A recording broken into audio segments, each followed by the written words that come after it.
कनपुरिया love story. अब तक आपने सुना रोहित और सौम्या की मुलाकात ट्रेन में होती है। सौम्या को देखते ही रोहित उससे प्यार कर बैठता है। बाद में पता चलता है कि सौम्या पहले से शादीशुदा है और उसका तलाक होने वाला है। जब रोहित सौम्या को अपने दिल की बात बताता है तो सौम्या कुछ वक्त मांगती है। अब आगे। एक नई सुबह, रोहित अपने कॉलेज पहुंचता है। कॉलेज के आखिरी दिनों में कॉलेज में पढ़ाई ज्यादा नहीं, सिर्फ प्लेसमेंट ही चल रहे हैं, इसीलिए रोहित के पास भी थोड़ा फ्री टाइम है। दोपहर होते होते जब मन नहीं माना तो उसने सौम्या को फोन लगा दिया। रोहित, हेलो मैडम, कैसी हैं आप? बैंक जाकर तो आप हमें भूल ही गई, कोई खैर खबर ही नहीं। सौम्या, नहीं रोहित, ऐसी कोई बात नहीं, हम आज बैंक गए ही नहीं। रोहित, क्या हुआ, सब ठीक तो है ना? आपकी तबीयत ठीक है? सौम्या, अरे रुको रोहित, इतनी टेंशन मत लो, मैं बिल्कुल ठीक हूँ। एक्चुअली सुबह हमारे वकील का फोन आया था मुंबई से कि हमारे केस की फाइनल हियरिंग है अगले हफ्ते, और सब ठीक हुआ तो हमारे केस फाइनल हो जाएगा और हमें इस बंधन से मुक्ति मिल जाएगी।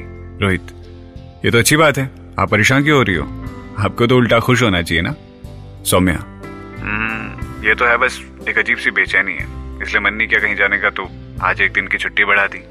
रोहित, अरे वाह, ये सही किया, बताना था ना, हम आपसे मिलने आ जाते भोपाल। सौम्या, हाँ जरूर, अभी कल रात तक हम साथ ही में थे। पागल, अब अपनी पढ़ाई और आने वाली जॉब पर ध्यान दो। रोहित, अरे झूठी बोल देती, आ जाओ मिलने, हम कौन सा आ ही जाते। सौम्या, अच्छा जी, अगली बार बोल देंगे, बस अभी मुंबई की टिकट बुक की है, 2 दिन के लिए जाऊंगी फिर वापस। रोहित, आप बस जल्दी फ्री हो जाओ, हम आपके लिए प्रार्थना करेंगे। सौम्या, थैंक्स रोहित, तुम्हारी वजह से बहुत हिम्मत आई है मुझमें, एक अजीब सा विश्वास जगा है। रोहित, बस इतना थैंक्स मत बोलिए, जाइए आराम करिए और अपना ध्यान रखिए अच्छे से। दोनों ने एक दूसरे को बाय बोलकर फोन रख दिया। ऐसे ही यही सिलसिला कुछ दिनों तक चलता रहा। रोहित और सौम्या की बातों का टाइम ड्यूरेशन बढ़ता ही जा रहा था दिन प्रतिदिन। फाइनली अगले हफ्ते सौम्या मुंबई पहुंचती है और सुबह जल्दी तैयार होकर अकेले ही कोर्ट जाती है। अपने मम्मी पापा को नहीं ले जाती है क्योंकि रवि यानी सौम्या का पहला पति और उसका परिवार बहुत जलील करते हैं उसके परिवार वालों को। आज सौम्या उन सबको करारा जवाब देकर आने वाली थी, इसीलिए अकेले ही निकली अपने जंग के आखिरी पड़ाव को जीतने के लिए। सौम्या कोर्ट पहुंची, वहां रवि और उसकी मां पहले ही आ चुके थे। आ गई विश्व सुंदरी, देखो चेहरे पर खुशी तो देखो, जैसे कि तलाक मिलने के बाद किसी खिताब से इसको नवाजा जाएगा। उफ, आजकल की बेशर्म लड़कियां। सौम्या की सास ने बड़े कड़वे मिजाज के साथ ये बोला, मिसेस चौहान, शायद आप भूल रही हैं कि मैं अब आपकी बहू नहीं हूं, तो आप प्लीज अपनी गंदी जुबान और अपनी घटिया सोच अपने पास संभाल कर रखें, आपकी दूसरी बहू के काम आएगा। और हाँ, रही बात खिताब की, तो वो बिना तलाक के मिल गया कोई मेरी भी कदर करने वाला।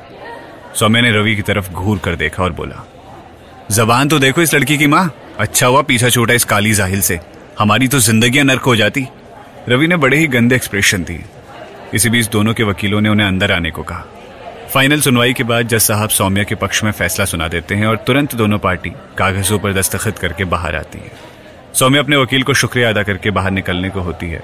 सामने से रवि और उसकी माँ दिख जाते हैं, अपना जरा सा मुंह लिए घूम रहे थे। मिस्टर रवि चौहान, आप जाएं अमेरिका की किसी स्ट्रिप क्लब की समझदार पढ़ी लिखी लड़की से शादी करें, जिसे देखने के लिए आपके घर में माजमा लगा रहे। और हाँ, मुझे आत्मनिर्भर बनाने का क्रेडिट आप सभी को दूंगी। आप लोगों के अपशब्द और तानों की वजह से आज मैं और मजबूत बन गई हूँ। और हाँ मिसेस चौहान, वो खिताब हमें बहुत जल्द मिलने वाला है और उसके जश्न में आपको जरूर बुलाऊंगी। सौम्या एकदम कड़े शब्दों में सब कहकर निकल जाती है। माँ का मुंह खुला का खुला ही रह जाता है। माँ, जरा पता करोगे इस लंगूर के हाथ क्या खजाना लग गया है, किसके दम पर हमें इतना सुना कर गई है। रवि की माँ ने उसके कुछ कॉमन रिश्तेदारों को फोन करके पता किया और कहीं से उन्हें रोहित के बारे में पता चल गया, और उन्होंने भी कैसे करके रोहित के सारे परिवार की जानकारी हासिल कर ली, यहाँ तक कि मोबाइल नंबर्स भी। उन लोगों ने ठान ली थी सौम्या की आगे की जिंदगी बर्बाद करने की, क्योंकि कोर्ट में जो उनकी बदनामी हुई थी, जिस तरह से उनका तलाक हुआ, उसके बाद शायद ही कोई लड़की उनके घर बहू बनकर आएगी। इसीलिए अपनी खिसियाहट का नतीजा सौम्या को दिखाना चाहते थे। सौम्या अगले दिन घर से निकलने की तैयारी कर रही थी। रेनू जी सौम्या के कमरे में आई। बेटा, अब आगे क्या सोचा है? अलका जी का हर दूसरे दिन फोन आता है तुम्हारा हालचाल पूछने के लिए, क्या जवाब दूं मैं उन्हें? रेनू जी ने बड़ी फिक्र जताते हुए पूछा। माँ, आप परेशान मत हो, मैं खुद अलका आंटी से बात कर लूंगी, अपना हालचाल भी दे दूंगी, बस थोड़ा टाइम दे दो मुझे। इस समय से बाहर आई हूँ, अब सब संभालूंगी। और हाँ माँ, मैं आपसे डिटेल में बात नहीं कर पाई, वो मैं रोहित से शायद शादी ना कर पाऊं। बड़ा मायूस होकर सौम्या ने कहा। लेकिन क्यों, क्या खराबी है? कितने भले लोग हैं और कितने सुलझे हुए। रेनू जी ने ऊंची आवाज में कहा। माँ, यही वजह है, रोहित और उसके घर वाले मेरी जैसी लड़की नहीं बल्कि मुझसे कहीं बेहतर लड़की डिजर्व करते हैं। मुझे रोहित को समझाना है, मैं उसकी जिंदगी में दाग लगाना नहीं चाहती हूँ। थोड़ा उदास होकर सौम्या अपना बैग लेकर निकलने की तैयारी करती है। रेनू जी उसे बहुत समझाते हुए कहती है कि वो सोच समझ कर फैसला ले। सौम्या रेनू जी के गले मिलती है और उन्हें विश्वास दिलाती है कि वो जो भी करेगी सोच समझ कर करेगी। अपनी माँ को बोलकर सौम्या एयरपोर्ट को निकल जाती है। शाम को 4 बजे की फ्लाइट से सौम्या मुंबई से भोपाल के लिए निकलती है। शाम के करीब 6 बजे सौम्या भोपाल पहुंच जाती है।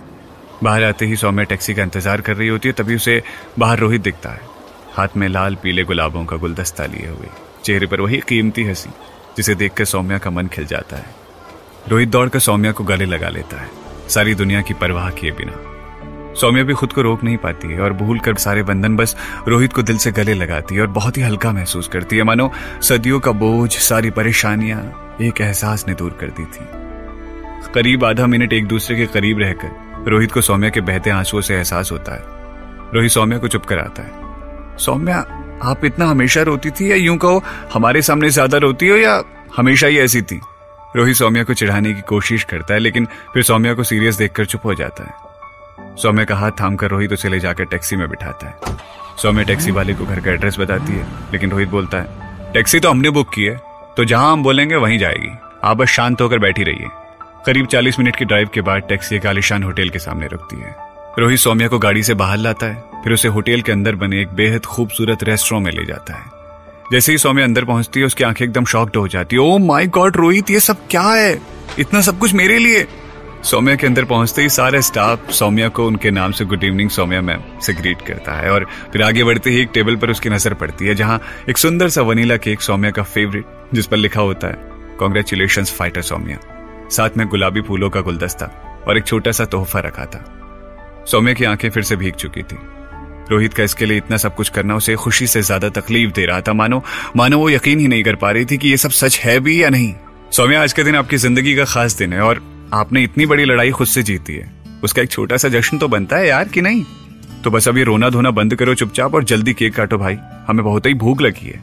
रोहित ने बड़े खुश होकर सौम्या के कंधे पर हाथ रखकर आगे बढ़ने को बोला। तुम्हारा किन शब्दों में शुक्रिया अदा करूं रोहित, पता नहीं किन्हीं अच्छे कर्मों का फल है या भगवान से की गई अनगिनत प्रार्थनाओं का फल है कि तुम मेरी जिंदगी में आए, और जब से आए हो मेरी बेरंग जिंदगी में अपने प्यार के रंग भर रहे हो। सौम्या ने आंसू पोंछते हुए कहा। फिर भी आप रोती रहती जब देखो तब। जब आपसे वादा किया है कि आपको कभी रोने नहीं देंगे, आपके आंसुओं पर पहला हक हमारा होगा, फिर क्यों हमें इतना परेशान करती हैं? और देखो अब भूख से गुड़गुड़ हो रही है और आप देरी पे देरी किए जा रही हो। रोहित मजाकिया अंदाज में बोला। सौम्या ने केक कट किया और इस बीच रोहित ने तान्या मामी, मामा, शिखा, छोटे सबको वीडियो कॉल लगाकर सौम्या की खुशी में शामिल कर लिया। सबने सौम्या को खूब सारी बधाइयां दी और फिर तान्या ने कहा, यार सौम्या, अब आगे का भी सोच लो जल्दी, इतना अच्छा लड़का वाकई में दिया जला के भी नहीं ढूंढने से मिलने वाला। सौम्या को जवाब नहीं देती, बस मुस्कुराती है। कॉल कट होने के बाद रोहित सौम्या को केक खिलाता है और खुद भी अपने हाथों से केक खा लेता है। सौम्या को ये देखकर हैरानी होती है और रोहित के सेल्फलेस प्यार पर प्यार भी आता है। दोनों साथ में डिनर करते हैं, क्योंकि 5 स्टार होटल था तो सारे स्टाफ इंग्लिश ही बोल रहा था, और आज सौम्या ने पहली बार रोहित को इतनी अच्छी इंग्लिश में बात करते हुए देखा था। यहाँ तक कि उसके उठने बैठने का तरीका और लहजा एकदम सब कुछ अलग दिख रहा था। घरेलू रिश्तों में उसकी सादगी और बाहर की दुनिया में एकदम अलग रोहित। सौम्या से उसका अपने कनपुरिया अंदाज में ही बात करना, ये सब सौम्या को बहुत अच्छा लग रहा था देखकर। आज रोहित की आंखों में अपने लिए इतना प्यार और परवाह देखकर सौम्या को बहुत अच्छा लग रहा था। प्यार का बीज तो उसके मन में भी पनपने लगा था, बस सौम्या उसे छिपाने की कोशिश में लगी थी। दोनों ने खाना खाया, फिर रोहित ने सौम्या को उसके घर ड्रॉप किया और खुद वापस होटल में जाकर रुका और सौम्या से वादा किया कि कल ऑफिस के बाद वो उससे मिलने आएगी। रोहित की सारी रात सौम्या के ख्यालों में गुजरी। इधर सौम्या को रह रहकर रवि और उसकी माँ की बातें याद आ रही थी कि वो कैसे कैसे नामों से बुलाते थे उसे, लेकिन डट कर सामना करने वाली सौम्या आज बहुत डरी हुई थी, पता नहीं क्यों। उनकी कड़वी बातें सौम्या का पीछा नहीं छोड़ रही थी। इसी ऊहापोह में कब सौम्या की आंख लग गई पता ही नहीं चला। तो ये था इस कहानी का 8वां भाग। क्या रोहित और सौम्या के मिलने में कोई रुकावट आएगी? इसके लिए आपको सुनना होगा अगला भाग।